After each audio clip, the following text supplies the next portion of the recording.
Hello learners, welcome to my YouTube channel. इससे previous videos में मैंने आपको एक प्लेलिस्ट बनाई है।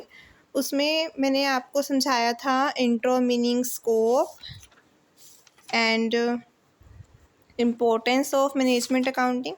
आज का हमारा टॉपिक है tools and techniques used in management accounting. देखिए, स्कोप की तरह ही है, इसको आप हम बहुत इजी वे से समझेंगे।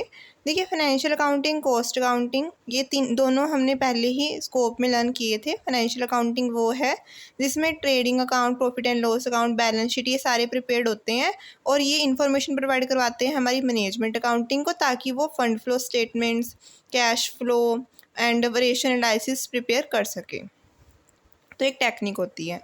कॉस्ट अकाउंट्स पता ही है आपको, जो कॉस्ट को डिडक्ट करने में मदद करता है और इसका मेन ऑब्जेक्टिव यही है कि इंफॉर्मेशन प्रोवाइड करवाता है मैनेजमेंट अकाउंट्स को, ताकि वो डिसीजन मेकिंग कर सके। ठीक है, बजटरी कंट्रोल भी हम स्कोप में लर्न कर चुके थे कि बजटरी कंट्रोल तो बहुत इजी है, जिसमें बजट्स प्रिपेयर्ड होते हैं। मैंने आपको एग्जांपल से बताया, जैसे sales budget, production budget, purchase budget etcetera. तो इन बजट्स को फिर एक्चुअल परफॉर्मेंस से कंपेयर किया जाता है एंड देन डेविएशंस निकालकर करेक्टिव एक्शंस टेकन किए जाते हैं। ठीक है, मार्जिनल कॉस्टिंग इसका पूरा चैप्टर आएगा। इसके जो लास्ट पैराग्राफ है वो देखिए। This techniques helps management in taking various critical decision, जैसे कि ब्रेक इवन पॉइंट क्या है, पीवी रेशियो क्या है, मेक और बाय डिसीजन। इन डिसीजंस को लेने में ये मदद करता है, प्रॉफिट्स को भी इंक्रीज करने में हेल्प करता है marginal costing. Standard costing same ही है कि एफिशिएंसी को इंक्रीज करने के लिए डिफरेंट डिफरेंट डिपार्टमेंट में स्टैंडर्ड सेट कर दिए जाते हैं, उन्हें कंपेयर किया जाता है, डेविएशंस निकाले जाते हैं, देन करेक्टिव एक्शंस लिए जाते हैं। तो आपने स्टैंडर्ड कॉस्टिंग में बताना है। उसके बाद आप इसमें ग्राफिकल एंड स्टैटिस्टिकल टूल, ये भी मैंने आपको समझाए थे स्कोप में, कि जैसे कि टेबल, ग्राफ, चार्ट्स वगैरह प्रिपेयर कर सकते हैं आप, और ये डिसीजन मेकिंग में हेल्प करेगा। ये देखिए, यहाँ पे मैंने लिखा हुआ है tables and other statistical method और statistical study help in decision making to the management. Just in time क्या होता है कि कंपनी इंश्योर करती है कि जब उसे सप्लायर से जो है प्रोडक्ट मिला है वो सेम एग्जैक्ट और टाइम, जिस टाइम पे उसने मंगवाया है तभी मिला हो। MIS मैनेजमेंट इंफॉर्मेशन सिस्टम, इसका थर्ड पूरा चैप्टर है।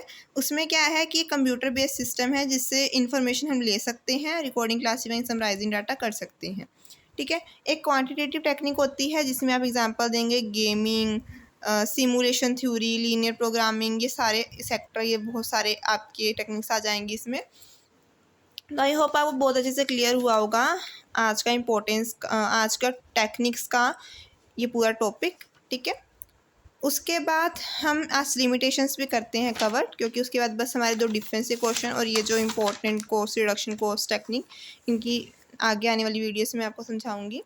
तो लिमिटेशंस क्या है, सबसे पहले तो अभी तक हम इतना पढ़ के आए हैं कि फाइनेंशियल अकाउंटिंग, कॉस्ट अकाउंटिंग भी इसमें बनता है, इसकी टेक्निक्स भी हैं, तो उसमें लिमिटेशंस भी आ जाती हैं। अगर हमने ये गलती से रॉन्ग बना दी तो मैनेजमेंट अकाउंटिंग में भी उसकी सारी लिमिटेशंस कवर्ड हो जाएंगी, क्योंकि मैनेजमेंट अकाउंटिंग हमारा फाइनेंशियल अकाउंटिंग और कॉस्ट अकाउंटिंग पर डिपेंड करता है।